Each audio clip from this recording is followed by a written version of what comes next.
Happy Eid al-Fitr celebrations, everyone. Good morning. Welcome to Sunrise Daily today.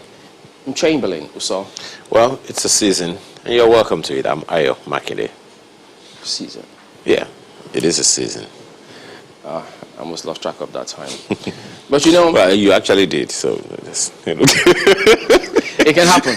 You know, it can happen once in a while. When you're too busy getting so many things done, yeah, I mean... But you know, yes, the Southern governors met yesterday. That will highlight as we progress. But equally interesting, and sometimes it does appear as though you're reading a script of a movie script. When you hear this kind of narratives, you just wonder. We've seen, well, if you thought you've seen it all, I guess you have to think again, really. But this time, this group in the north, I think the ACF, they're demanding full investigation because they've heard this matter has been on for a while. So now they say, look, there has to be full investigation into this alleged arrest of, remember that case, a reported helicopter supplying arms to bandits in some northwest states. Now, their publicity secretary, while he was speaking, did say, look, residents of Kagara in the Rafi local government area of Niger State claim that they sighted the helicopter. It's not the first time that this kind of narrative is out there. Supplying arms, food items to bandits who were terrorizing those areas. And then they said one of the helicopters reportedly crashed in Pangarugari, a town in the outskirts of Kagara. And so residents, of course, are apprehensive and saying, no, look, some of these things really need to be looked into. And you've seen the former head of state who equally put out that notice saying, look, don't link me to any such thing. And so it really, really raises huge concerns concerning, wow, what is going on? What is important is that the right questions be asked and the right people be asked these questions. I think we just need to realize, well, really, because we're still going to go into it today in the course of the program, but it is important for us to understand the far-reaching effects of all of these pockets of issues. The hypothesis out there that this is a planned program being executed by some mastermind somewhere. A number of people have said it over and over again here. So if the ACF is calling for full investigation, is the federal government unaware or ignorant of these things? Chamberlain, I say again, there is nothing anywhere that can convince me that we don't have enough intelligence information about every single attack of banditry, of kidnapping, of whatever it is that has happened in this country. It is impossible in my head to imagine that with all the investments in the military, in the police, in the army, in the navy, that we don't know before it happens, it's impossible. What we do ahead of it, otherwise, we're saying that our intelligence community, they don't know what they're doing. So if we know that these things was going to happen, and the federal government, the president gets security reports, governors get security reports, and these things do happen, there's a lot of questions to be asked, and not just by the ACF, but every well-meaning Nigerian. Marco? Well, I want to first of all say happy Eid al-Fitr to our Muslim brothers and sisters. And I don't know, I know this is not the one we eat ram, so it's fine. We'll wait patiently for that one. But I really wanted to beg off this particular conversation to say, you know what, maybe I should just be quiet on this one. But I think that the comments of my guests, you know, here in Abuja were very instructive. The guests we had here yesterday, one of them did say, you know, the question right now is that is this incompetence or is this complicity? And I think that those are two big questions. Yeah? There's a third part, which could be complacency. Are we being complacent about the issues that face us all? Because these stories are not new. You have to ask, what is it? Why is it that we don't get sufficient explanations. We haven't been told precisely what is going on. And when you put in context the meeting that the governors of the 17 governors of the southern states held yesterday, then you have even bigger questions. But in the meantime, this is the Arawa Consultative Forum asking these questions. So even they too are curious. We've heard the stories about helicopters, sometimes even military trucks dropping hardware, not just for bandits now, but also for Boko Haram insurgents. These stories have made the rounds way before now. And now we're seeing proof because the helicopter came down. Now it's no longer in the imagination of those who are telling the stories. There is hard evidence. The question now is, what is going to be done about this hard evidence? After all, a no-fly zone was declared over Zamfara. Has the no-fly zone been lifted? You know, were these people flying in contravention of the no-fly zone? There are big questions. I asked yesterday, are citizens being taken for a ride? Or is it that we do not deserve explanations? If we do, then by all means, those who should be giving us explanations, especially with regards to our safety and security and the integrity of Nigeria as a country, had better start speaking. I think that's all there is to say, gentlemen. Well, yeah, indeed, and there's so many perspectives and dailies here today because you remember at the time they declared that no-fly zone, many wondered. It appeared as though it was out of the blues. There must have been a condition precedent for that no-fly zone to have been declared. So could it be that they got wind of the fact that some persons were flying unauthorized? So, you know, what is this, smoke and fire? I'm trying to remember that. But, well, there are some smokes in the papers this morning. Well, you know, it's those kind of things. They're huge questions, yeah. But the dailies are reflecting several perspectives this morning. Let's start with Nigerian Tribune today. Southern governors meet in Asaba. Ban open grazing. Demand restructuring. Warns Buhari to convoke national dialogue urgently.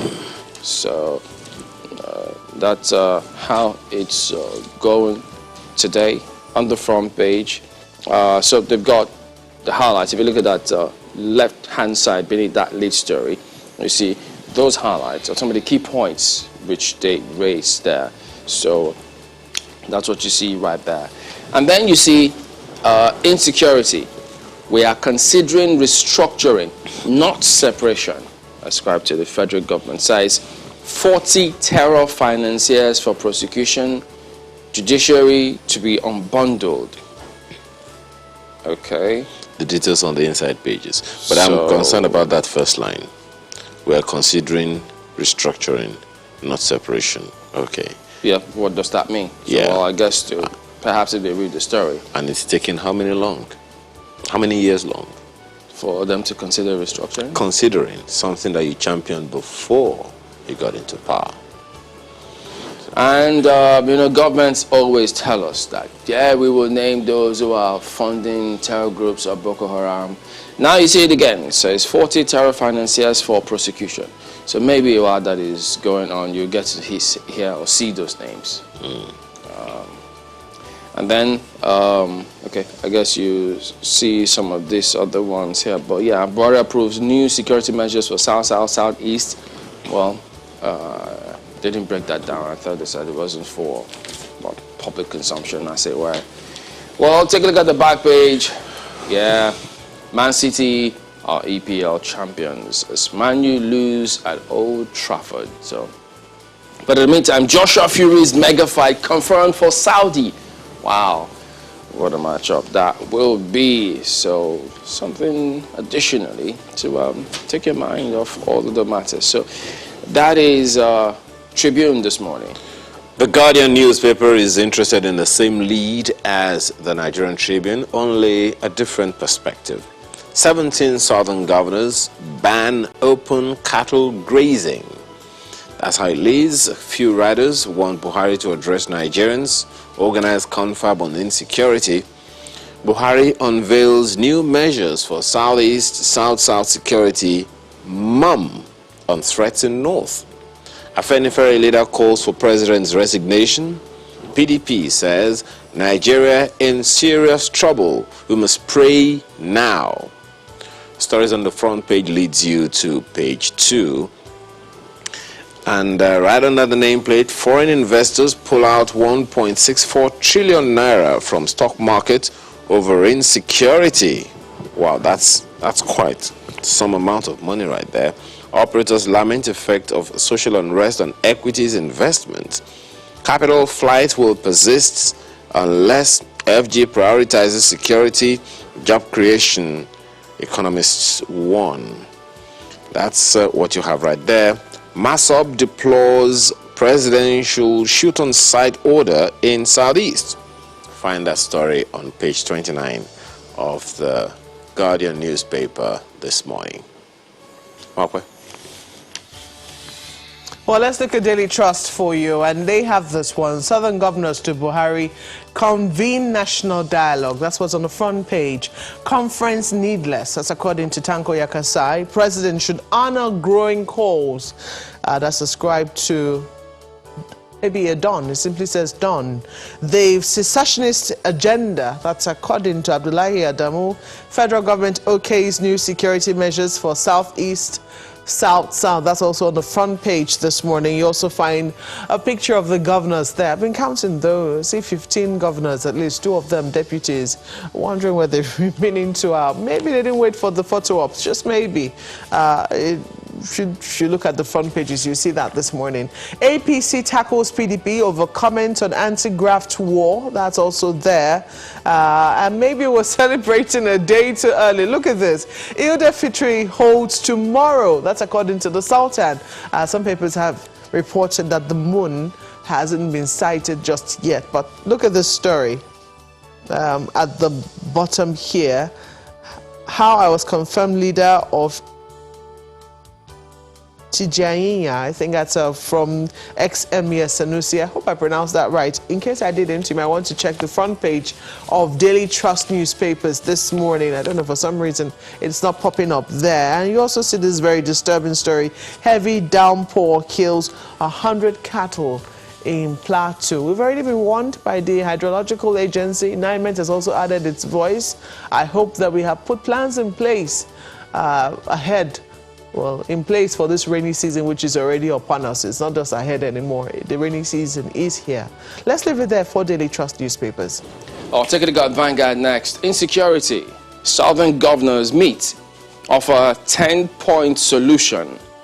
Agree to ban open grazing in southern Nigeria. Call for convocation of national dialogue. Insist on federal character. Reiterate Southerners' commitment to Nigeria's unity, express concern over Oshodi-Apapa Expressway gridlock. Buhari approves new security measures for South, and Southeast. Is it the one they talked about, shoot on sight, where some are already speaking about that? Who knows? Yeah. Military tactics will no longer be publicized. NSA. Was it publicized before? Don't be selective in handling situations, Pandep tells FG. So, but you know, well, it depends on what it means by publicized. Because remember, there were theories, conspiracy theories, albeit, about moles within who were leaking information to the terror groups. So, who knows if they've tightened the news and ensure that they have internal mechanisms to check any of those. Remember, several cases of when even Senate themselves are talking about how is it that they kit you, they purchase arms, and before you know what's happening, you lose those arms to terror groups, and then they parade that they've just, you know, attacked the army and gotten this. So those kind of narratives are not the type. It shouldn't even happen in the first instance. So who knows if this is part of what's being referred to. Take secessionist agitations as wake-up call. Sultan says Ramadan fast continues today. Really? Yeah, so that's what you see, and then I made several other stories. But flip to the back page, you see Ndidi too expensive for Barca. Whoa, really? That's interesting. Yeah, well, they have a tab of world's most valuable footballers who are in the world of their own. Look at all those amount of monies. 63 million pounds for one, 113 million pounds of transfer fee, and wow. Are these just figures or real money? Well, I know how it feels like when you read the news and you hear billions, you think it's just figures, but no, this is real, bro. This is tapping real. leather? And not just that. If it were, you'd be tapping it yourself, but it's way beyond that. That's Vanguard today. Take a look at the New Telegraph newspaper this morning. It's also pointing in the direction of the governors' meeting yesterday, governors of the South. Insecurity. 17 governors ban open grazing. 17 southern governors ban open grazing. Say herders' incursion threat to national unity. Reject clamor by groups for secession. President approves new security measures for Southeast and South-South. I think there needs to be some explanation about that before people take it somewhat. Right under the picture of the governors there, tackle secession calls with improved security. Sultan tells Buhari. And the story is on page 3, has a rider. Women Elders Council gives President 2 months to convene national confab. Otherwise what? The details are on the inside pages of the paper. Right above the nameplate, Group Life. Workers' fate uncertain as governors shun policy. What does that mean? Please do check the details on the inside pages of the night paper this morning. And the strip right under the paper, nature could boost overall health. That's according to a study. What does that mean? Page 26 of the New Telegraph this morning has the details. Markway. Let's look at leadership newspapers for you, and you see the insecurity. Southern governors close ranks, oppose open grazing, demand restructuring. That's the lead story there. ACF backs governors on grazing ban. National dialogue differs on restructuring. PMB okays new measures, new security measures for Southeast, South-South. Resign, Afenifere tells president. It's a page 4 read for you. Don't ask me why I'm chuckling, but it just came out of the blues when you're looking at all of the headlines as a group. Resign, Afenifere tells president. A number of stories there, some of them really sad. Look at this. Police uncover shallow graves, exhume 6 corpses in Benue. That's there as well. 12 states to host public hearing on constitution amendment. Don't forget that is still going on in the National Assembly. And federal government to prosecute 400 suspected terrorist financiers. About time, you would say. I guess we can't wait to see their faces. Who are these people sponsoring terrorism? What are their reasons? You might want to see page 9 to see what that story is about. And look at this one. And I think that we all should be careful now. Don't forget that just 2 days ago, the PTF did announce new measures for COVID-19 as a presidential task force, saying we're now in phase 4. Even the one would have thought that we might be demoted. Instead, we were moved to another phase, saying COVID-19 Indian variant now in Nigeria, which is what we're trying to guard against. Remember what has happened in India? What is currently happening there? Well, this is what we're trying to guard against. There's a page 7 read. COVID-19 Indian variant now in Nigeria. And just in case you're in doubt, you also have the story. The Ramadan continues today, so please don't break your fast yet. Yes, we might have been in a hurry to wish you happy Eid-ul-Fitr, but it's now tomorrow. That's also on the front page of leadership newspapers. Let's leave it there for the paper. Well, yeah, I'm still in the season, so well, it's a season, not a day. What can I want to do? Exactly. But wow. That COVID-19 variant, the Indian variant, which is in Nigeria, you just wonder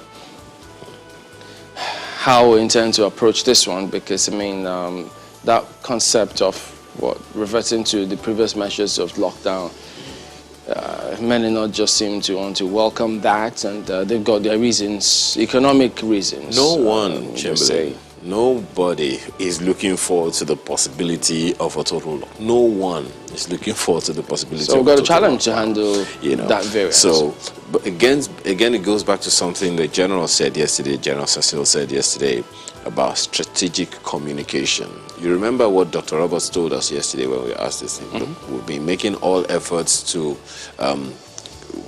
give people to put out all the risk communication necessary. The question is, were we putting out risk communication or risk information?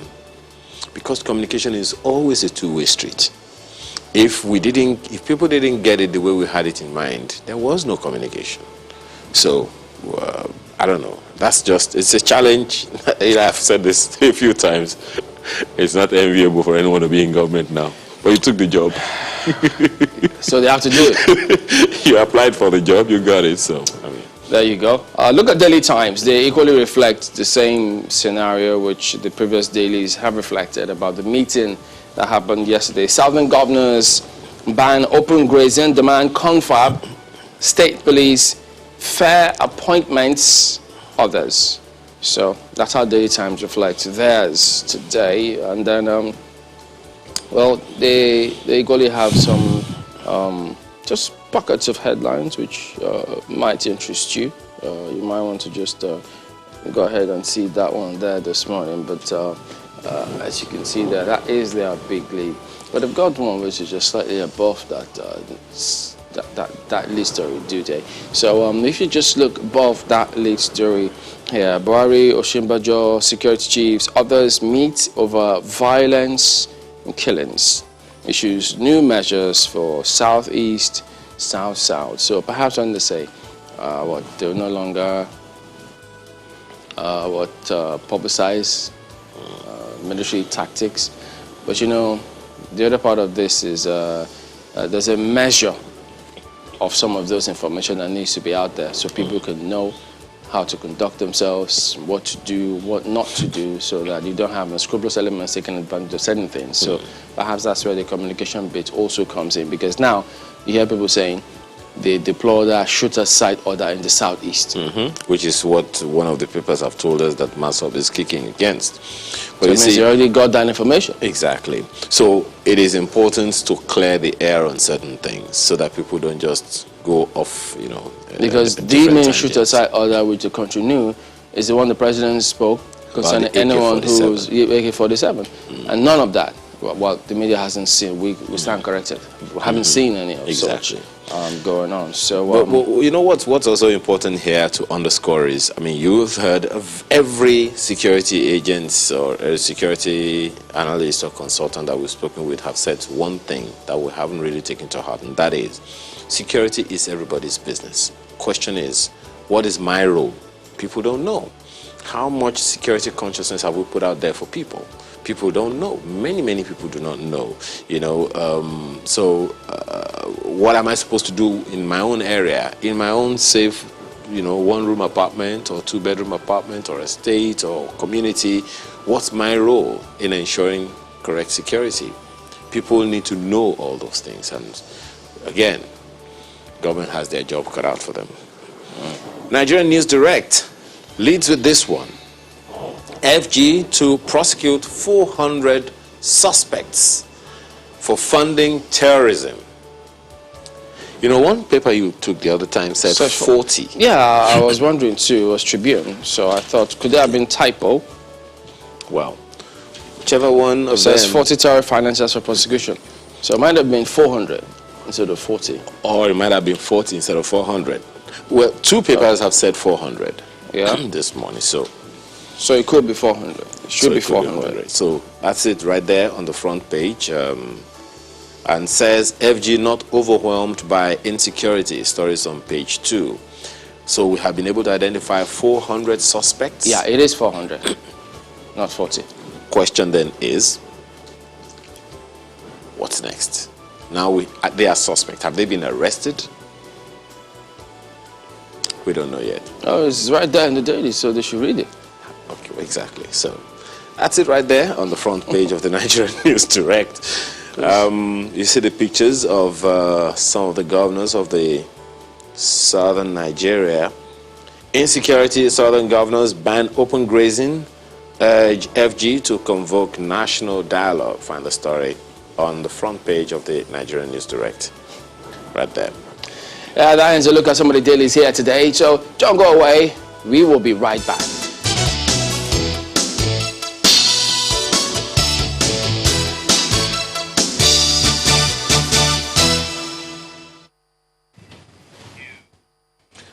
Yeah, that's what we're sinking our teeth into this morning. Wilson Inalego, who is a former Assistant Inspector General of Police, former AIG Zone 9 Umuahia in charge of Abia, Anambra, Enugu, and Imo, and former CP Federal Capital Territory, Ekiti, and Kogi State Command, is our guest this morning. We have to reel out all of that so that you understand the context, especially since new security measures were approved for the South, and the Southeast. So you're welcome to Sunrise Daily this morning.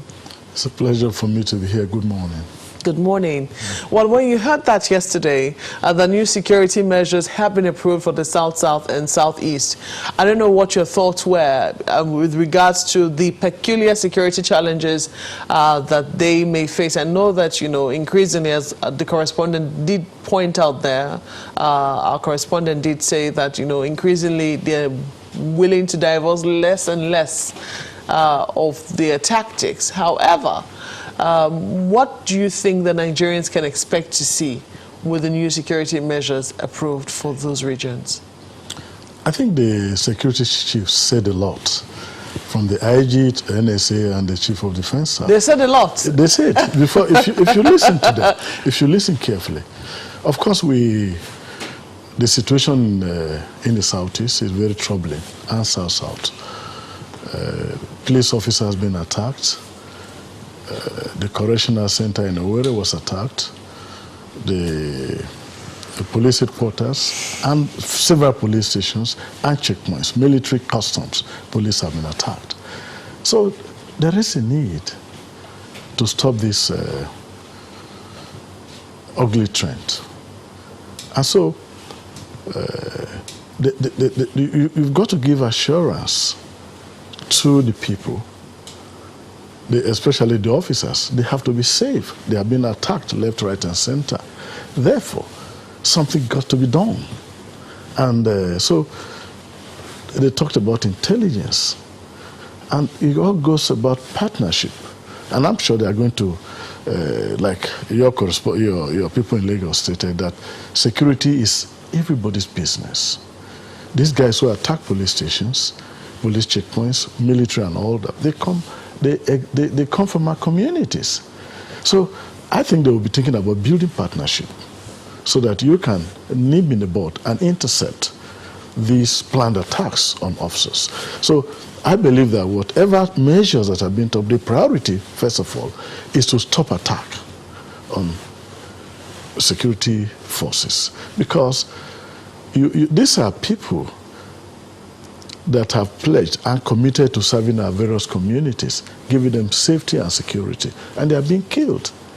They are the first responders. Even when you have domestic problem, they are the first you call. Even medical, now they are being attacked. And so this has got to stop. And I believe none of us here is privy to the discussion, but I imagine a lot of intelligence must have come from that area. And so measures will be adopted to deal with these specific issues. And like I said, security is everybody's business, and it's about partnership. It's about collaboration.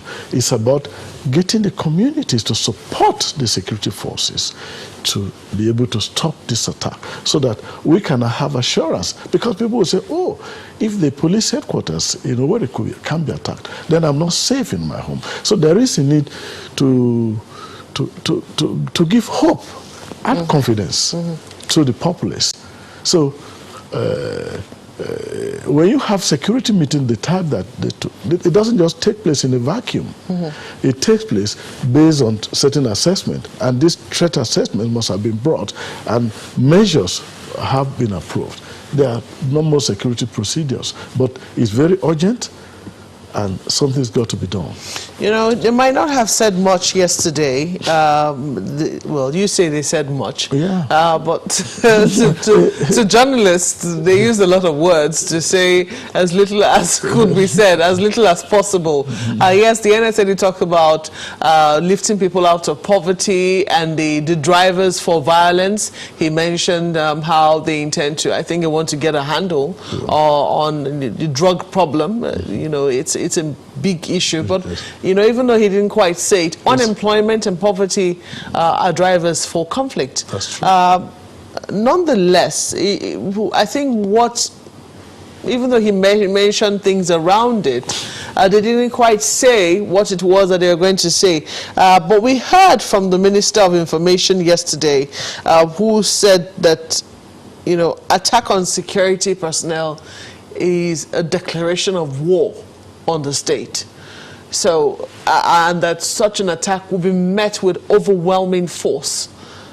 I don't know if you heard that statement yesterday. Does it give us a very clear idea as to how, you know, or what we can expect to see in the South and the Southeast, particularly because these are the areas where we have seen direct assault on security personnel, some of them losing their lives in the process? Yeah, I don't think any government will allow her security forces to be killed without adequate response, right from Akwa Ibom to Rivers to Abia, Imo, Anambra, Ebonyi, and the rest of them.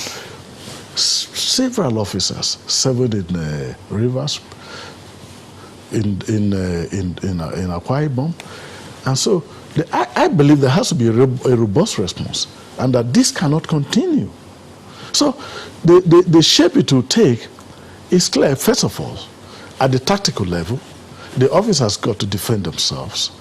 They've got to be very aware of their environment, and then you've got to get intelligence and see where these plans are being hatched. You're going to attack those places. You are going to get to those places. You will stop this impunity. So I don't think people should be reading different meaning.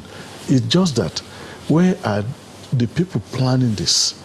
They are going to aggressively seek intelligence about where they are. They are going to seek intelligence about these individuals. Who are their sponsors? That's what I think will happen. They are going to look at what are the lessons learned so far in the attacks on the security forces, and how do you stop it? And it involves measures. They are going to go to different places.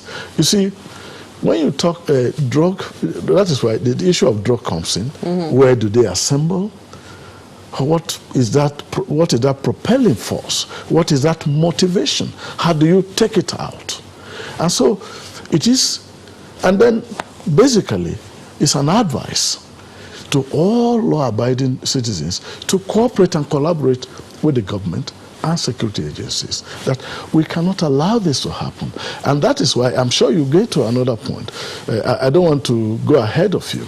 And that is why one of the things I like to say, I don't know if it is premature, is the meeting that took place yesterday. I don't know if I can comment before we get there. By all means. Yes. I just want to say something. I think one of the resolutions or the communique should have been a strong condemnation of attack on security forces in the South, Southeast, and any other place for that matter. I imagine, because these are officers who are working to keep our communities safe, but the communique was silent on that. And because when this number of governors come to meet, this is a serious issue that I think, not just the federal government addressing it, but the state governors say, look, we are not going to allow those who defend our communities, those who prevent crime in our communities, those who prevent fear of crime in our communities, to be discouraged, to be killed. That's, I think, should have happened. I'm sorry, you have not. I'm sure you were going to ask something around by all that. means, I mean, there's something to be sorry about. Yeah, but this is what I think, because these are officers who are traumatized. Who you are going to work, you don't know where you are going to go home. You are the first responders in various incidents, whether medical, whether social, whether whatever. And the number of officers killed is significant enough to draw the attention of their excellencies that in their meeting, they've got to comment on it, and they've got to condemn it in very strong terms. Yeah, but, you know, so there were questions as to whether or not they condemned the killing of Nigerians in general. Yeah. There was no comment on that, was there? Yeah. I just want to isolate. So, because indeed, if there was a condemnation of killings at all, and then security agencies were left out, or security agents were left out, then maybe there could, I mean, I'm just saying. But come to think of it. Yes. Come to think of it. Indeed, I mean, there should be condemnation of killing, yes, and in particular of security agencies. Those who are committed to serving our communities, those who are committed to keeping our communities safe, those who are in government houses doing very good job. Yes, there are challenges here and there, but I think for such an important meeting, I think a statement, one line. Well, I mean, we will certainly be taking that on in the course of the program, and asking why that was left out. I mean, if it was an omission or it was something that they didn't consider important enough. You know, it's a valid question. As to whether or not they deliberately left that out or not. So the security measures you're talking about. Yes. I mean, even a baby should know that you're killing. You know, but the issue is very delicate, in the sense that even though they didn't say much, the Chief of Defense Staff said that these are going to be intelligence-driven operations. Yes. In other words, it's something that we intend to keep under wraps as much as possible, but they will be systematic in terms of how they go about this, and they'll be strategic, so to speak. I mean, that's what I could glean from that. That's why I say he said a lot. From that one-liner. But there have been complaints before now, because we mustn't forget that the Southeast in particular is particularly delicate. The South-South to a large extent has been come see, come sa. Today it's calm, tomorrow it's agitated, but largely it's not been as agitated as it's been in the past. Whatever it is that the governors and the federal government or whoever it is that is doing some work there, it will seem that they've been able to keep things calm to a large extent. But the Southeast has been very delicate, because it's not just been the attacks on security personnel. There's also been calls for secession in the Southeast. The calls for secession have been the loudest there.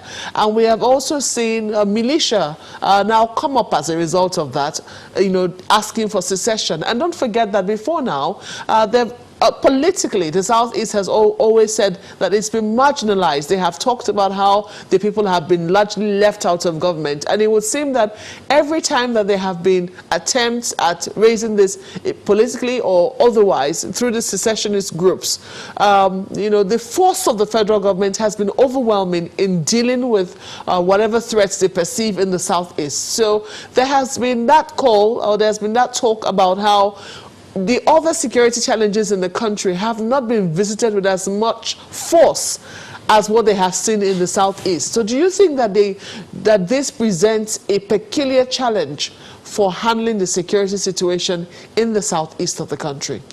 First of all, in dealing with the issues of security in the Southeast and South-South, I don't think they are going to be careless. Everything, when you talk about intelligence, that means you are going to have specific targets. People who really have posed the greatest threat, those who plan and are attacking the security forces. Then, Yes, their excellencies address them in their communique, if you listen to them. You know, the pathway to violence is grievance, grudge. If you read carefully, the communique issued, the excellencies address those issues of fairness, issues of justice. These are issues that I think the federal government would have taken note, because would they have taken note, considering the fact that these meetings were happening simultaneously? Yeah, no. Of course, they are all in the public domain.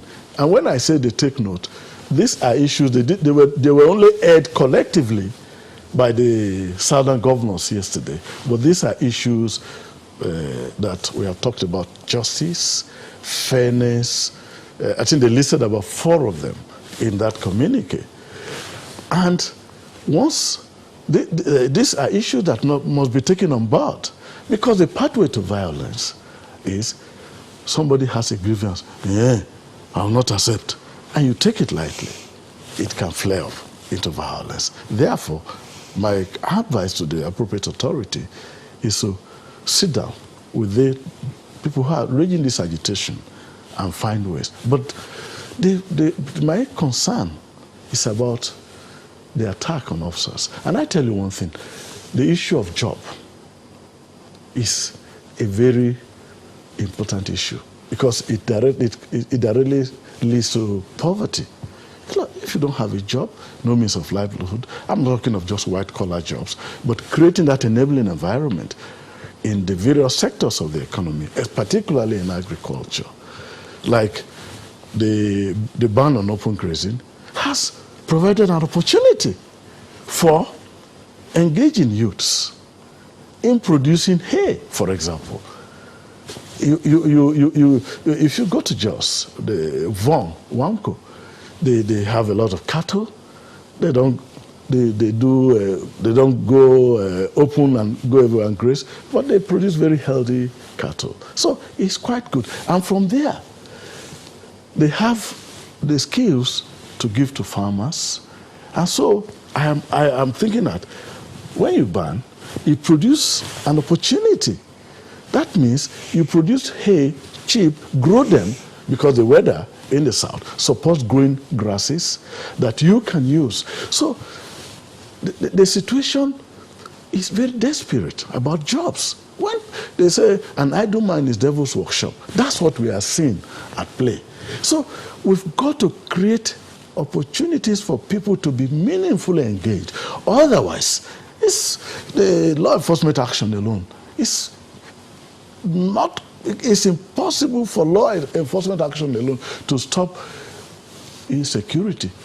Don't forget. Which is going to come first?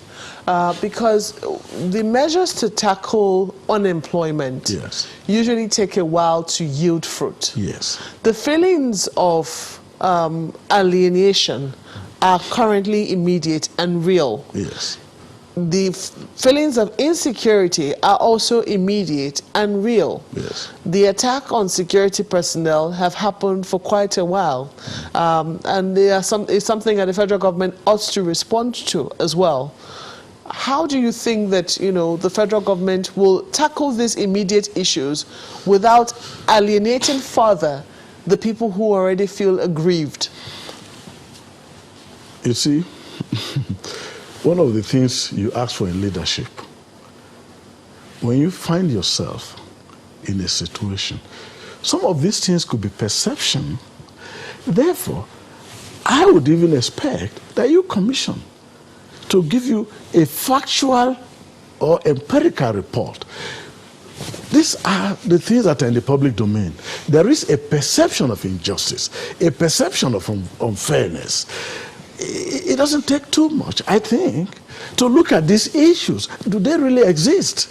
And if they do, how can they be addressed that will assuage the anger, bitterness of the people that they don't take to violence to express their views? So I would think that when you find yourself, you could be, in your opinion, you could be doing very well. But to further create an environment that everybody, these people are saying, these governors have met, they have, if you read it, that's what they say, they try to color it, but essentially that's what they are saying. Trying to re-echo what I think their people are saying. Therefore, the appropriate authority should look at, let's have a perception survey. And that will give them an opportunity to call the various leaders about use and even address them. I say, well, these are the things you have said, this is what we have done, and address the people truthfully and honestly. Should that happen before any security measures, any further security measures are taken? Well, this can happen simultaneously, because when I'm talking of a perception survey, that cannot be done immediately. But then, you are killing innocent people. That has to stop. You are not going to wait for you to conduct perception survey to address. But I think the appropriate authority is taking notes, and they have the various experts that are analyzing these issues to really address them. But that cannot stop the security measures going up, because people have to go about their normal lawful business. People have to go to market. People have to travel some distances and not being afraid of being kidnapped. The police officers have to do their work and give assurance to the people. But it is also very urgent that the perception of people, what people are saying, it's good to talk to those issues and look at the people and say, look, what you are saying, this is what you've said, but this is the reality, this is the actual. And then when you begin to address this, might be people, the mindsets begin to change, because when people begin to have, even if you say good morning to them, they might think, they will still look at the sun that, are you sure it is morning? That's the situation that we find ourselves. So there has to be a lot of communication by the National Orientation Agency, the Ministry of Defense, and various government departments, their security agencies, different institutions, organizations, trying to address, even labor, civil society organizations. These are people to come and, invite them, talk to them, and put them so that among their membership, they are able to communicate the correct thing. Communication and connection solve a lot of issues. You try to connect with the people, empathize with the people, and then they begin to see it from your own perspective. I think that's very critical. But as a police officer that I always feel I am, I always want to talk about law enforcement. So you've taken me a little bit off my area of the usual place I like to talk, but I always want to talk about law enforcement. But so let's talk about law enforcement. Yes. Why do you think that the South, and Southeast have been singled out for these new operations? I ask this because, we've also seen other parts of the country experience other security challenges. Just yesterday, in a local government in Benue, and Benue, the governor of Benue State has been calling out for help for some time now, and we understand the peculiar issues in Benue State, so to speak. In Gwe West, about 12 councils, we understand, have been sacked, by suspected herdsmen, and I think just about 3 of them or so are left in Gwe West. Some people were also killed, buried in shallow graves. That was also revealed, I think, from the weekend through the week. That was also revealed. So these killings have gone on for quite a while now. Why do you think that the focus is more on the South and Southeast of the country? Right now, a major operation is ongoing in the Northeast against Boko Haram insurgents. Only last night, some of them attempted to attack Maiduguri. They were repelled. We have a massive deployment in the Northeast. And in the Northwest, the military and police are continually engaged, fighting bandits and kidnappers It's happening every day. It's happening in Niger State. It's happening in Katsina. It's happening in Zamfara. So major operations are taking place there. And then in Benue, there is Operation Whirlpool or something. Military, which time I travel to Benue, I see military. Major operations are also ongoing. And a lot of, I think 2 or 3 days ago, one area was bombed where some bandits or whatever you call them were attacked. So I don't think this operation is peculiar to the Southeast, because these operations are ongoing in various parts of the country. So it's not only in the Southeast. I don't want them to go with that impression. But what is happening in the Southeast was discussed, and because the other operations are ongoing, so they are not having new operations there. Maybe they've not had that kind of major coalition of forces in the South and Southeast. Well, let's take a break now. We'll come back and continue this conversation. Please stay with us.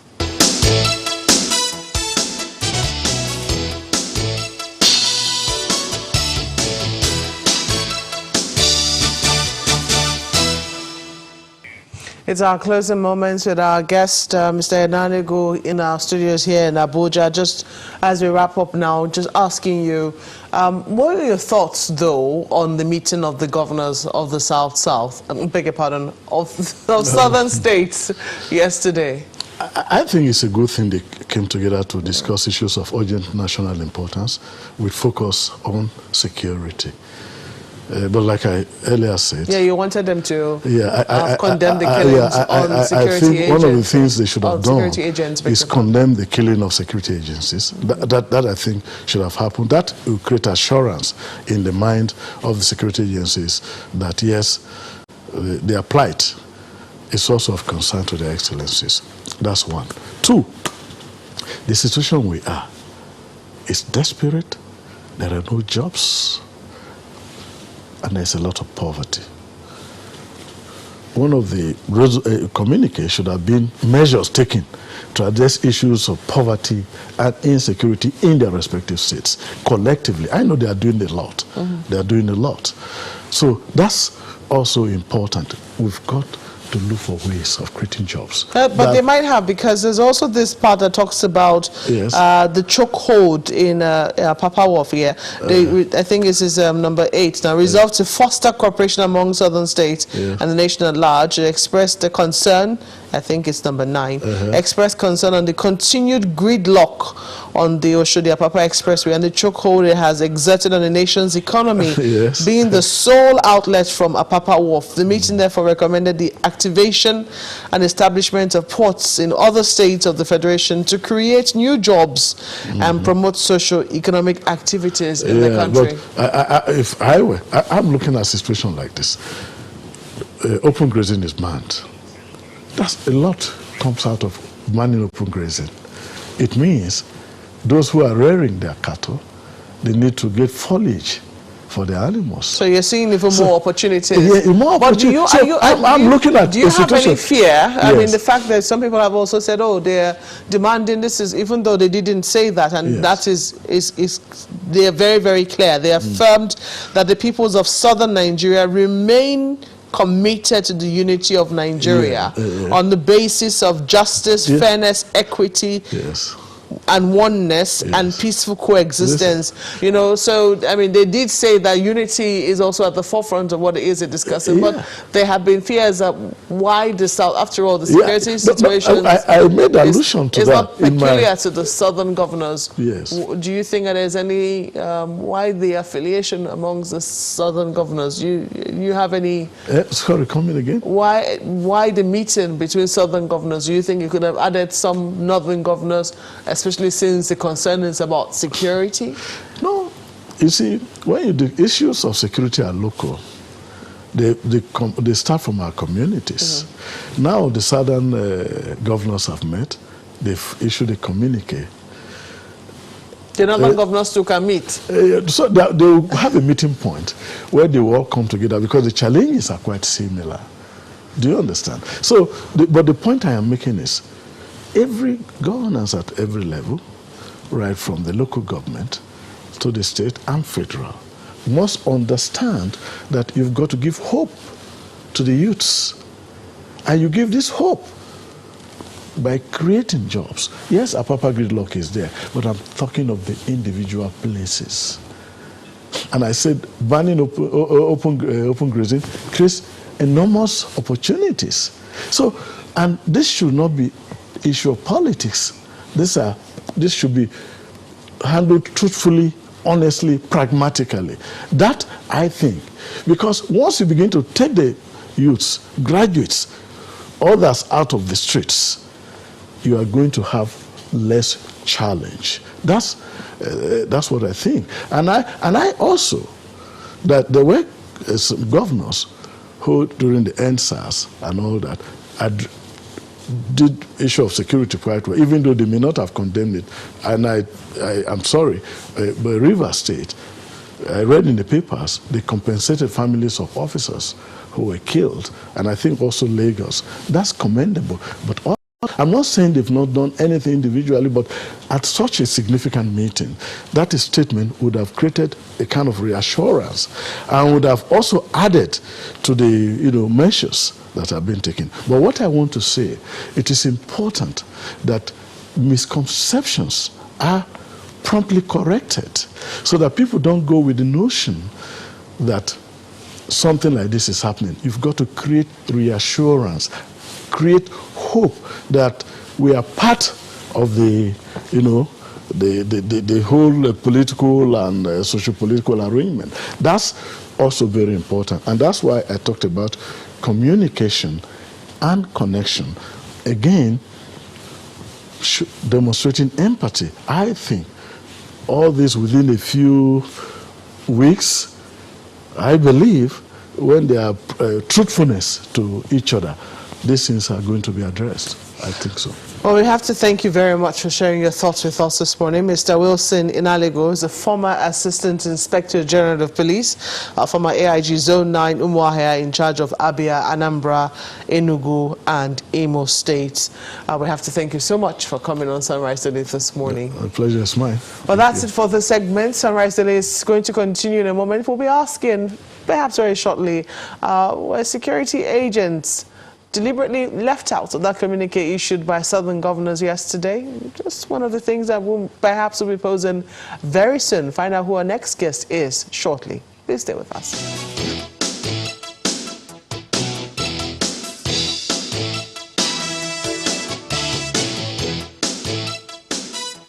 All right, welcome back. Yes, as you've seen there, we're joined by His Excellency Rotimi Akeredolu, SAN, Governor of Ondo State and Chairman of Southern Governors Forum. Good morning, Your Excellency. Thank you for joining us today on the program. Well, I haven't seen those recommendations yesterday, which is what we'll discuss, but the mood in the country has been a lot different from what it was, and who knows what it might turn out to be tomorrow. But what was the mood in the room yesterday? Was it that of frustration, helplessness, or what on the part of the governors? Well, because there's a delay. I hope you are hearing me. Let me say this. Let me say this and at least correct this almost immediately. We meet as governors of our respective state, and one person for now coordinates. We have not chosen a chairman in particular, so I need to correct that impression that chairman. No. I coordinated the meeting, not necessarily as chairman, but because my colleagues considered that I coordinate the meeting. So I just want to correct that.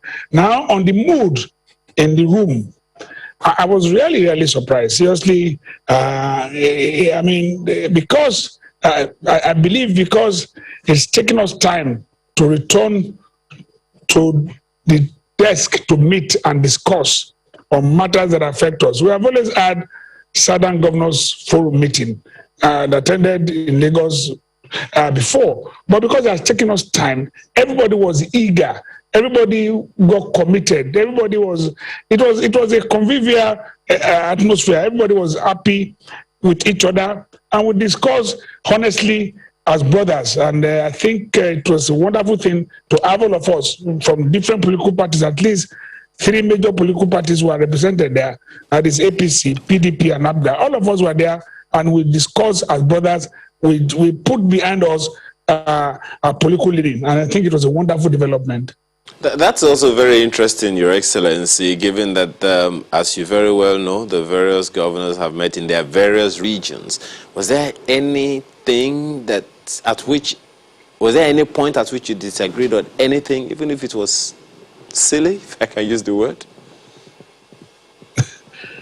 What you expect? I mean, if you add 15 governors sitting to discuss, we are men with some measure of intelligence. There is no way there won't be disagreement. This is normal in any meeting. And but at the end of the day, we had a consensus that all of us signed on. All of us we believe in what we did, and I believe that what matters really is not the disagreement. When we were arguing or when we were discussing, everybody had his own views, which is expected.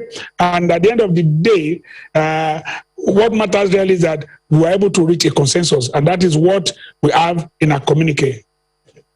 Do you think that moving forward, that meeting that held yesterday, wherein they came together based on the issues, irrespective of political party, is it a sign that perhaps this may be what the country could see a similar scenario, perhaps across the country, when it concerns the people, then they could play down the rhetoric on politicking or political party and then address the national issue that concerns Nigerians?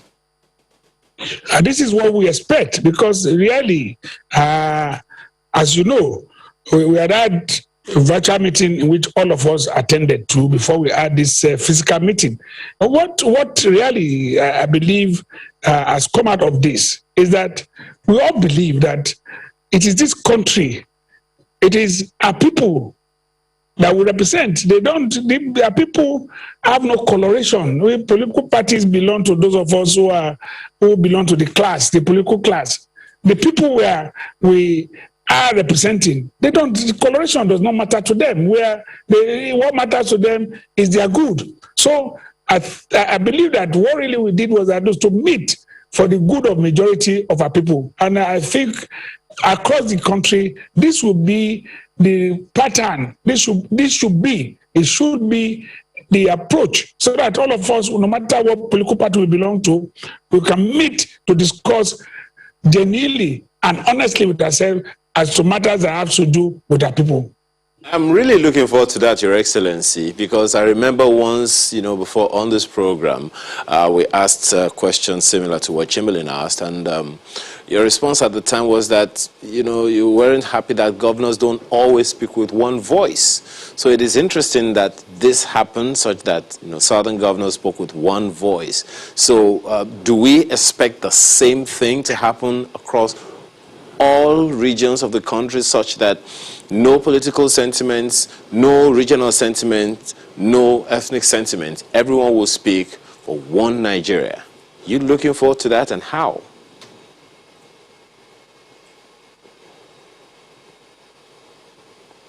Oh dear. I remember that's a helpful. You heard his word. He said, first he said, we will happen, then should happen. Okay, well, His Excellency is back now.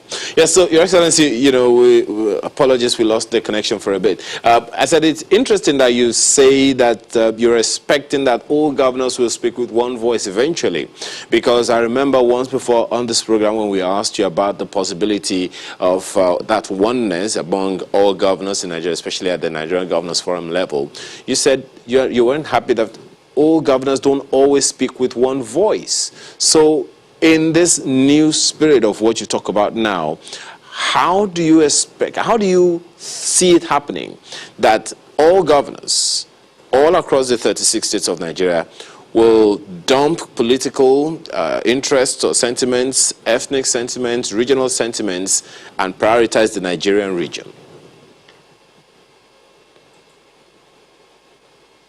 Well, let me, if I can just come in, we have different fora in which governors meet. We meet at Nigerian Governors Forum level. It's all of us. No matter your party affiliation will not matter. We also meet on NEC, the National Economic Council. It's all of us. But you see, when we discuss, I remember when I said this, I felt that, look, there must be what I have always clamored for. That, look, those of us who are elite, there must be a consensus of the elite.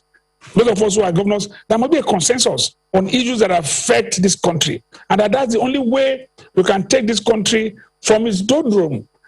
We're in a quagmire, and some of us are convinced that, look, leadership trusted in us by our people.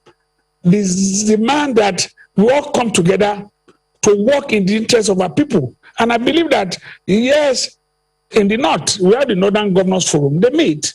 Yes, we have always had here the Southwest Governors Forum, we had the South-South Governors Forum, we had the Southeast Governors Forum, but we felt that, look, let us coalesce. There will still be other meetings of other regions, but together we can have a common voice. And I believe that we had the Southern Governors Forum before now, but it's been inactive, and some of us have to more or less jumpstart it again so that we can start meeting and debating and discussing on matters that has to do generally with the country and not a region alone. So I believe that the prospects are there, that all of us, even all over the country, again, it can be representative. We can have Southern government representative meet with Northern government representative, all of us sit down to discuss issues and agree on the way forward. I think it's possible. That's not impossible. And I believe that we have started now. Okay. Now, let's go through some of the recommendations from that meeting yesterday, one of which is the resolve that there'll be no more open grazing and then not even movement of cattle by foot in southern Nigeria. We know that northern governors, similar matter also came up. So in terms of enforcement, how is it going to play out? And when will it kick in? And how will these messages be communicated to those locals who may not perhaps be open to conventional means of communication to get this message? Thank you. But this message is not new. At the meeting, we all look at what has happened in our respective states. Most of the states have passed laws on open grazing. I mean, it was very clear. Virtually all of us have passed that law. And we felt that, look, we should put our imprimatur on it, that, look, this open grazing must stop. It's causing a lot of problem, particularly between the herders and the farmers. And whether we like it or not, times have changed, and it must change. We must now adopt what we have referred to there as modern system of animal husbandry. It cannot be by taking cows by foot from Kara and Moda to Port Harcourt. That cannot be. It cannot be in this day and age. This is where we stand. And luckily for us, I remember at the meeting we also referred to what Governor Ganduje of Kano said. It was clear. He himself is against open grazing.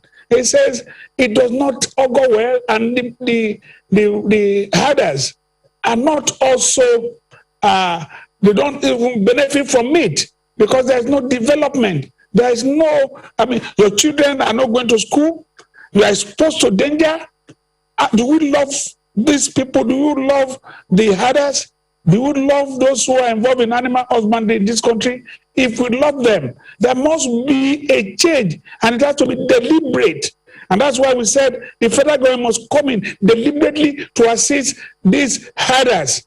And that where a state is prepared, a state that is willing to have ranches, the federal government should give money for ranches to be created so that the herders would not have to, this modern system of animal husbandry will be adopted. It will be ranches where you feed your farmers in feedlots, and they will get bigger.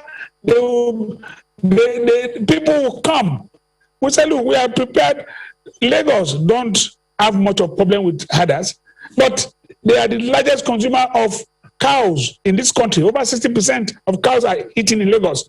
So it comes right from Ogun. They come haul it. We said, keep them in Kano, keep them in Niger State, where you have a lot of land, get the federal government assist, have ranches there. Those who want to buy will come and haul by truck or through the train back to their states for sale. Not let me, with all respect to herders, not punishing these cows to walk the whole length and breadth of Nigeria before they arrive at where they were bought. So some of us, that's why you see it's part of our recommendation that, look, states who want to have ranches should be supported. We are calling on federal government to support states who want to have ranches.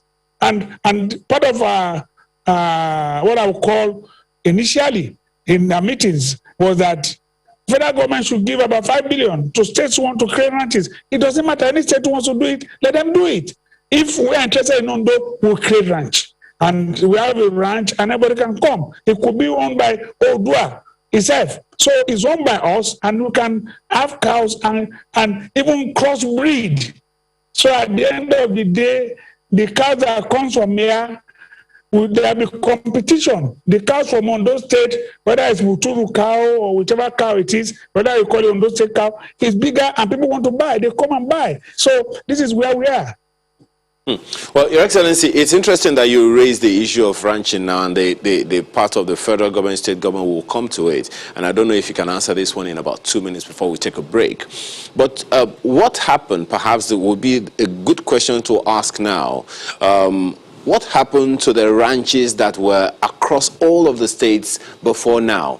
You would recall that even just in the north alone, there were more than 400 ranches. Question one wants to ask is, before the federal government would even go into that kind of partnership, what happened to those ranches? There was a Fashola livestock market in Oyo State, for instance, and I'm pretty sure it's the same thing spread across all states of the Federation, even in the Southwest. So the question one wants to ask first is, have we even audited what happened in the past in order to forestall any such happening again whenever such investments that you are talking about are made now?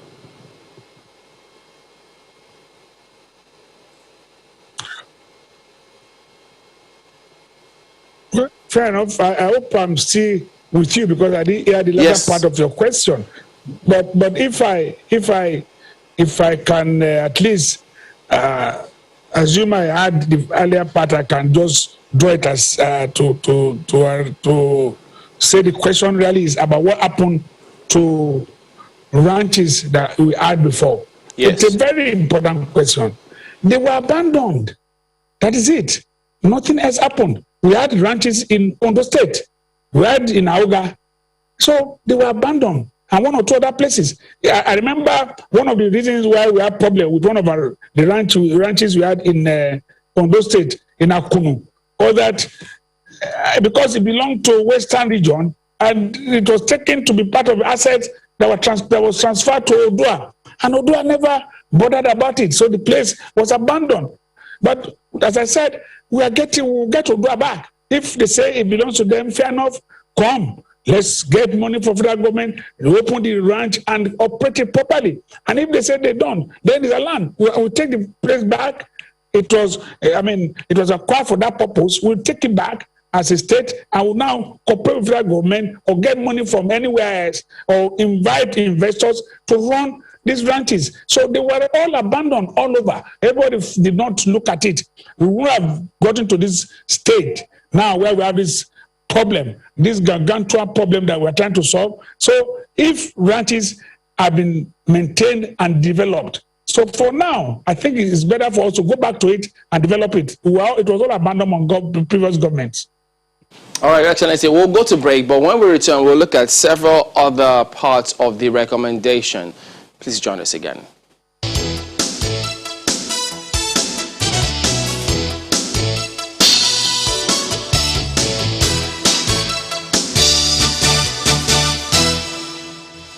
Welcome back. Well, Your Excellency, still talking about the herders, what to do with the ranches. In one breath, you said that anyone who is interested, the government can come in and give 5 million, any state who is interested.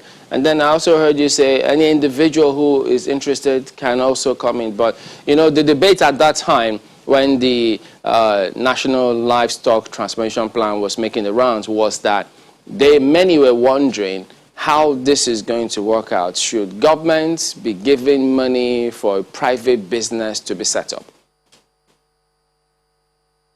Well, it all depends on the way you look at it. It's not the issue of government giving money for private business to set up. It is that we are in crisis. And what we have said is that if a state, not private individual, if a state wants to run a ranch, then the federal government must come out to support, because we're in crisis. So there are several intervention programs that the federal government does.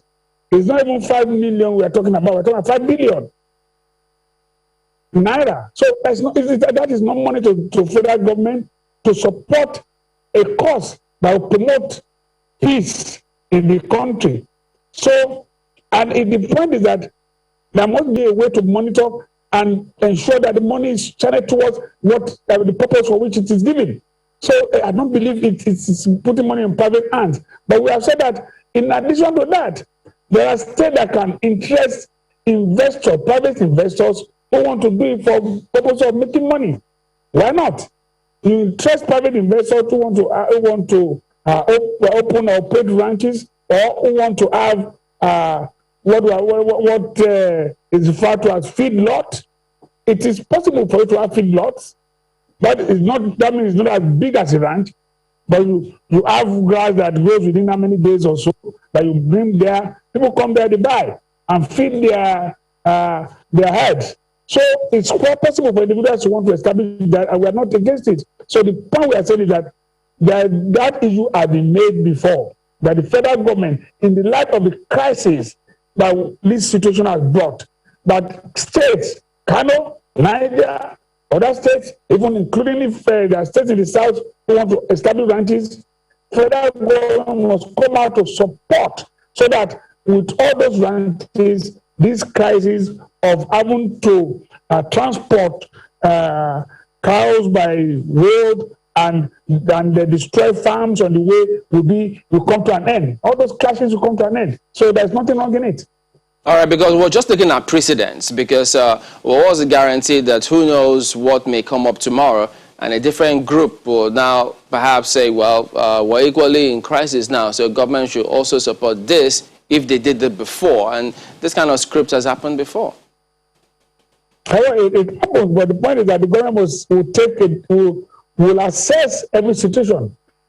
Every situation will not have the same treatment. If you claim, for instance, oh, I have a problem with this, if it's not clear that the problem that is endangering the security of the nation, why must the federal government come into it? The federal government is interested in this. That's why you have the National Livestock Program. So the federal government is interested in it.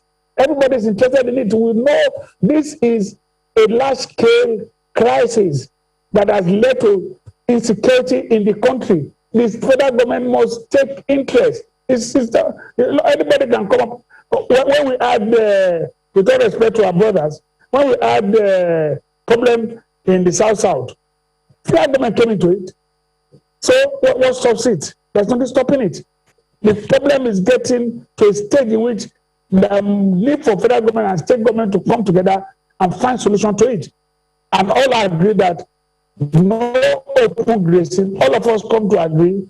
Let us have ranches, and because of the paucity of funds, federal government come up to support establishment of ranches all across the states for those who want to do it. There's nothing wrong in it. Your Excellency, part of the recommendation of the federal government concerning this National Livestock Transformation Plan that you're talking about is that the states ought to set up what they call a State Livestock Transformation Office. You know, that's perhaps after allocating lands for the grazing. You know, at the initial stage when this issue was, you know, raised of having grazing or reserves or ranches in different parts of the country, part of the recommendation was that the states themselves ought to make those lands available. And because that National Livestock Transmission Plan, clearly from the federal government angle, at least from documents available from the Office of the Vice President, cannot be done without the states. But then there were some, you know, hoopla about it initially. So have those conversations started with the federal government, you know, with either the states or even at the National Economic Council level about this National Livestock Transformation Plan, especially for states that are interested, just as you said?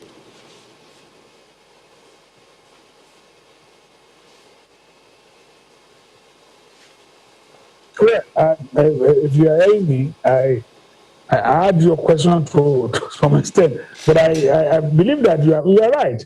When this program, the issue came up, there was let us follow the sequence. The Office of the Vice President was in charge, was through the National Economic Council that will establish this National Livestock Program, Transformation Program, NLTP. Now, along the line, the Ministry of Agri hijacked it and came up with what they call RUGA. And RUGA led to this hoopla, which you mentioned. People reacted and felt that, oh, it was an attempt to want to give land to Fulanis or to herders, and that will not cede our land to them. That is what led to the problem. The concept of the National Livestock Transformation Program is different. And yes, there should be offices in state, why not? And at the end of the day, to have a balance so that our people will know is that, look, okay, it will be limited to states who want to establish ranches. If you don't want, nobody's going to force you. So, when you want to buy or want to buy meat, you want to buy cow meat, you go to another state to buy and bring it to your state. There's nothing wrong. If you have ranches, it makes it easier for you. At least, the cows in your own ranch is well fed, you are running it yourself, and you are selling to your people will be well fed or better. They will have access to it easily. But it's not, we are not saying that nobody's going to force it on any state, and nobody's even trying to force it on any state. Not even with the NLTP. The National Livestock Transformation Program is not forcing it to all states. The issue is that that's why we stress it there. All states interested should be assisted for the federal government to establish ranches. Kano has said they have enough land for ranches for all the cows in Nigeria. What stops them? Niger State has more than enough land. What stops them? You go there and buy if you don't want to have ranch. If Ondo State decides we want to have ranch in Ondo State, we had before, we had Akunu, we had Auga. What stops us from reviving it? So that we have a different breed of cow, the brown cow. It's not all these white Fulani cows that we used to have many years back. Some years back, we have brown cows in the south, fatter and bigger and doubly better. So we can have cows anywhere. So for me, there is nothing like people. It's for us to make them understand. The government will have to explain to its people the essence of it. Let's see, this is the way it's done. And we want to have this land is owned by you, not that you are not giving land to foreign people. And there's nobody that is foreign in Nigeria. We're all Nigerians anyway. If people from Netherlands and other places can come and establish ranches, we bring South Africans to Kwara to come and do farming. So what stops Nigerians from doing farming anywhere they want? There's nothing wrong. Let me quickly, bring this in here. Yes, there seemed an urgency with the meeting which the Southern governors, held yesterday. There was an urgency with the meeting, and there was also an urgency in the manner in which the communique was delivered afterwards. I want to look at the first item on that communique, which is that they affirmed that the peoples of Southern Nigeria remain committed to the unity of Nigeria on the basis of justice, fairness, equity and oneness and peaceful coexistence. Is there a reason why that particular line had to be the starter of the communique, on the basis of justice, fairness, equity and oneness? Do you perceive, and it would seem that, you go on to enunciate the fact that it would seem that justice has been missing so far? Well, I mean, it all depends on your own interpretation, and I think people are free to give whatever interpretation they want to that first resolution there. But it's clear. I don't see why we want to read any meaning to it other than what it carries. What we have stated here is constitutional provision. We want a Nigeria where there is justice. We want a Nigeria where there is fairness. All of us know that in Nigeria we must have equity and oneness, and that the only way we can enjoy this country is to have peaceful coexistence. There's nothing so special about it, but it also stresses that the only way all of us can live together is that there must be justice.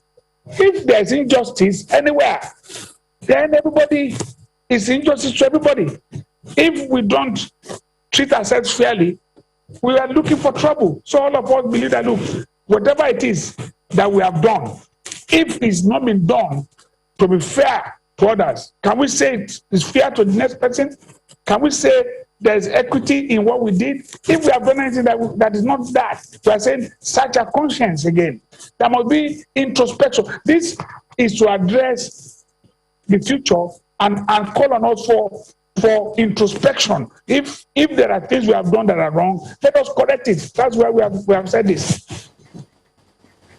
So perhaps we could we could say that, but when you look further into the communique and you look at number 5 and you look at number 6, you see there, recommend that in view of the widespread agitations among our various peoples for greater inclusiveness in existing governance arrangements, the federal government should convoke a national dialogue as a matter of urgency. That is there. You also see there, recommended that in deference to the sensitivities of our various peoples, there is a need to review appointment into federal government agencies, including security agencies, to reflect federal character as Nigeria's overall population is heterogeneous.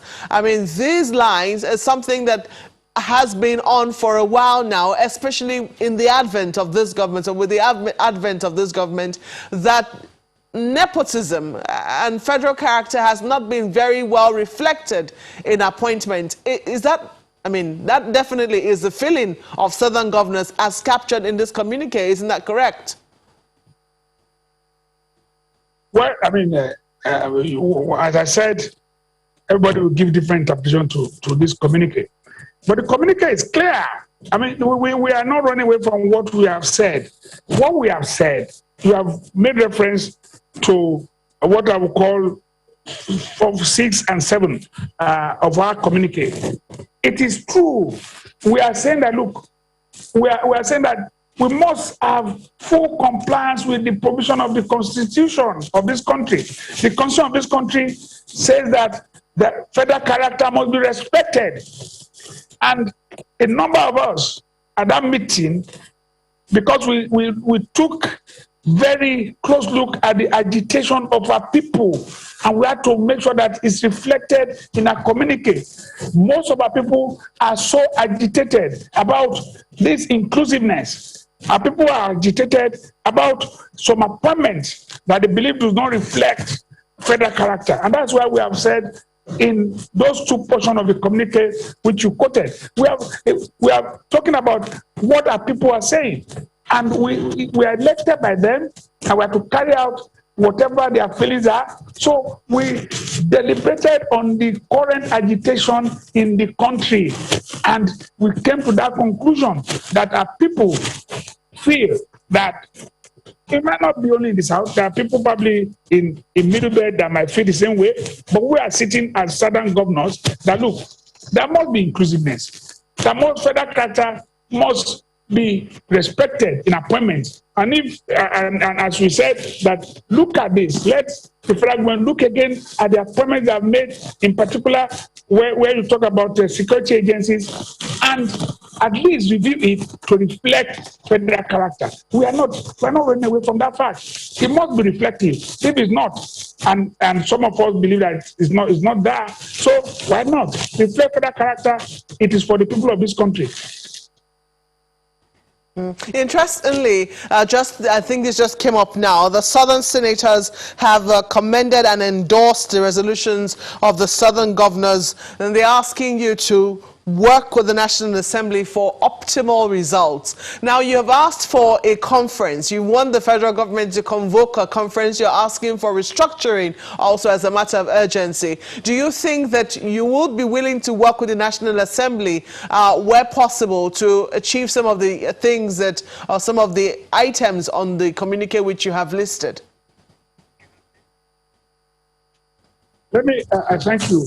I must say that senators and members of the National Assembly, it's like as if they were pipped or they probably were present at a meeting. No doubt, there's no way we do this without their cooperation, without us engaging each other. And the meeting is not here in the communique. So we discussed about this. We are going to summon a meeting with members of the National Assembly. This is clear. We are going to work with them in everything. We have agreed on that. And I remember when we were discussing,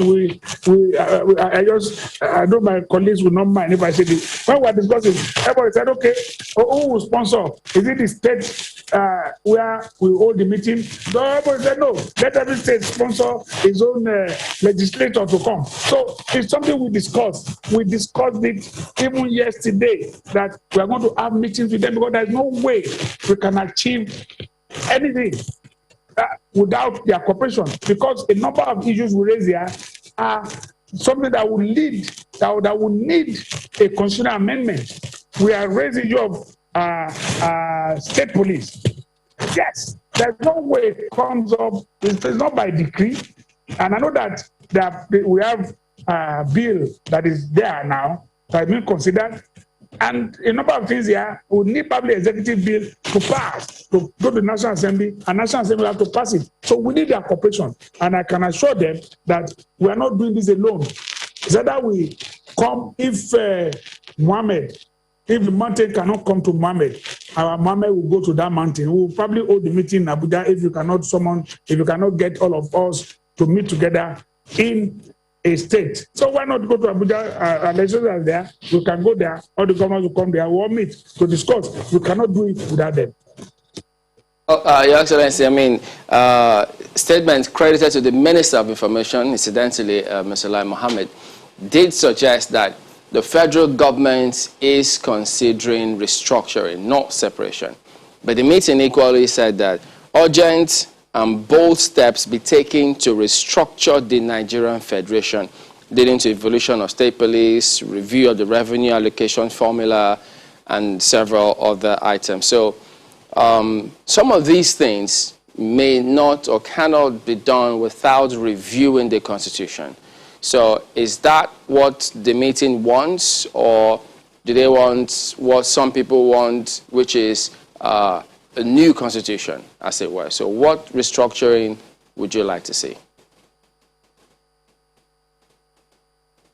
Well, we have stated there that both steps be taken to restructure the Nigerian Federation. We believe in restructuring. And the restructuring, amendment, or total overhaul of the Constitution is at the heart of any restructuring. We cannot restructure without at least having to tamper with the Constitution. It's like wanting to make an omelette. We must break the egg.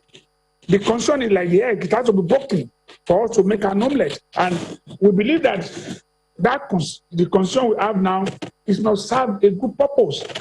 We cannot have a single command police in Nigeria today. And luckily for us, our brothers in the North also agree. A number of governors in the North now agree that there is need for us to have state police. And that there must be need for a constitutional amendment.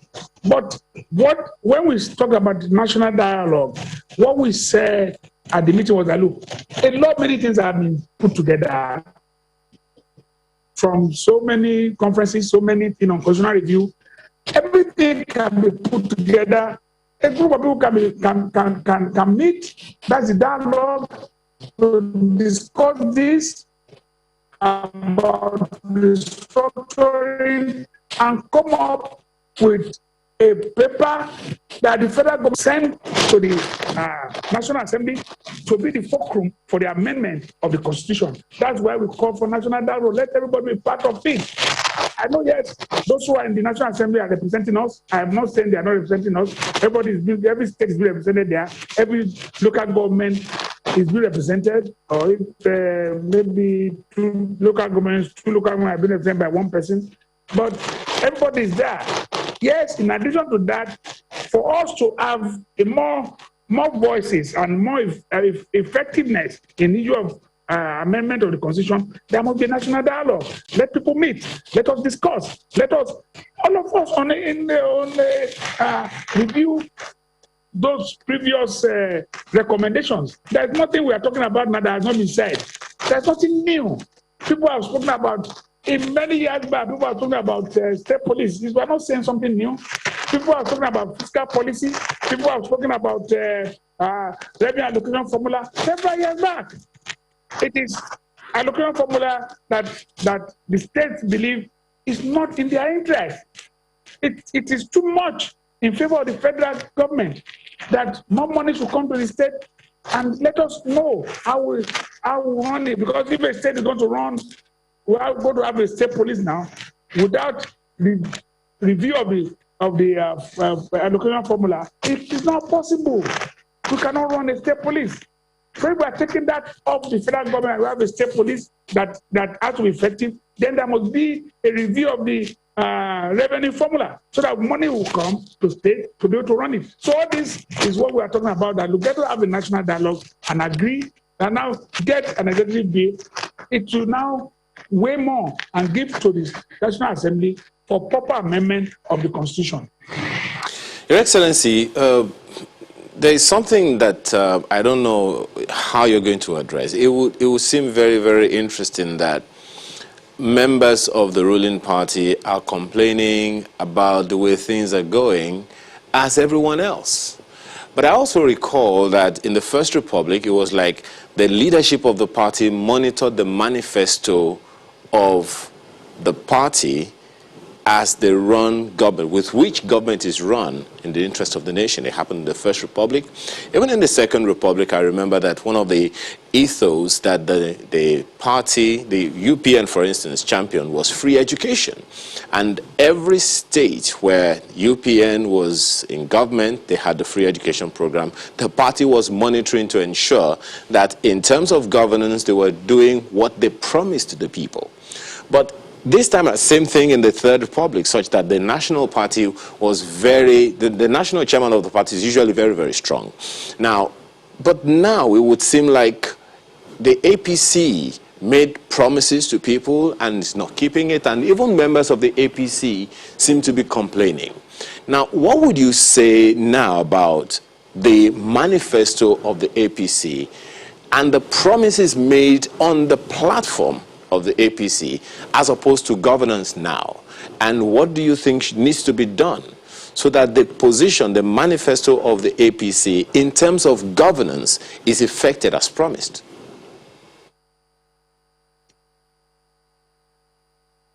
Okay, fair enough. If I can get you very well. You see, when you talk about the manifesto of political parties, yes, it guides the political parties in operation in their respective states where they are in control, and the federal government itself, if it's the party that is in control, it should guide it. Nobody is saying that should not be the case. But in the case of APC, clearly, we campaigned on 3 points: to ensure security. One, whether we like it or not, there's widespread insecurity beyond what initially the party thought of. When we first came in the first time, we were confronting insecurity with everything we had. A large part of Nigeria was under several local governments in the northeast. Nobody who accesses one was under a foreign troop. But today, those local governments, people are freer. That is the basic. That was it. People are not freer, and we occupied those local governments. It might be that, look, seriously speaking, I must admit that as a party, maybe we never looked at or anticipated these other farmers' conflicts that will lead to it will cascade all over the country and become a major security challenge. That is why, because maybe what we were thinking about, not maybe, what we were thinking about is we had troops who are occupying so many places in the northeast, who would drive them out. Whether they are, we call it insurgency, we call it banditry. But unfortunately, for us, it took a wider dimension in the sense that we have foreign troops, Itua and everything in the country now. So it will take us to have a rethink as to the approach. And that's why when we said, okay, we will seek foreign assistance, because we are looking at it and look, we have fought. We have fought a good battle against them, but it appears that we have not won totally. So the government needs to do something. That will one point on which we campaign. We campaign on the issue of corruption. And I believe that, I'm not saying that we have done entirely too well, but no doubt, in our 6 years in government at the federal level, look at the number of people that have been convicted, no matter what class, governors, ex-governors, senators. The issue of corruption is there. We are tackling it. So I believe that the manifesto itself is part of a manifesto that we will restructure. And at the end of the day, yes, it has not been done. And I believe that, just like the Minister for Information said, their plans are afoot to restructure this country. But yes, it's coming a bit late, and we should take it seriously. And that is why the governors of the South have come out to say, let's take restructuring seriously. Yes, those of us who might not be all APC governors, but it supports the manifesto of APC that look to restructure. And that is part of what we are now pursuing. All right, then, Your Excellency Rotimi Akeredolu, Senior Advocate of Nigeria and Governor of Ondo State, thank you for your time this morning. I thank you so much. I said that I want to beg you again not to address my His Excellency. I'm not His Excellency. Mr. Governor should be able enough. Okay, well, we've noted that, and we'll do that subsequently. Thank you once again. Thank you. All right, then. So we've got feedback coming through from a lot of people now. Yeah, well, from all Mr. 17, Mr. Governor said. Oh, okay. So this one is from Honorable Ademola Alalade, who says the Southern Governor's resolution to ban open grazing is the right step in the right direction, and they should ensure this resolution is implemented to the letter. On their part, they should provide land to encourage the operation of ranches. Well, Prof, still on, says Netherlands gross $101 billion from dairy products in 2020. which is more than 3 years' revenue that accrues to Nigeria from oil and gas. States must support federal government in building ranches and build multi-billion dairy market that will dwarf income, oil and gas.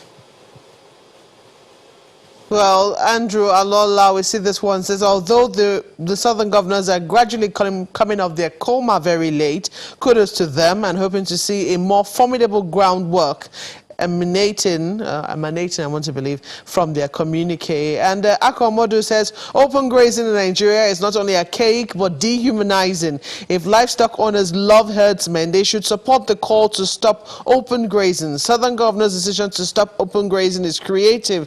It'll also advance the north. Even Governor Ganduje supports this.